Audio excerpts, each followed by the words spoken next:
ketentuan-ketentuan yang tercantum di dalam ADART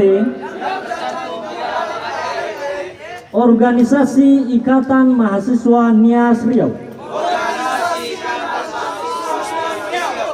Yang ketiga, akan menjalankan tugas-tugas keorganisasian dengan baik sesuai dengan peran dan jabatan di dalam organisasi Ikatan Mahasiswa Nias Riau.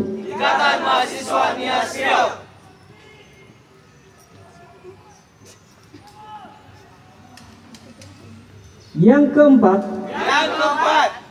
akan selalu menjadi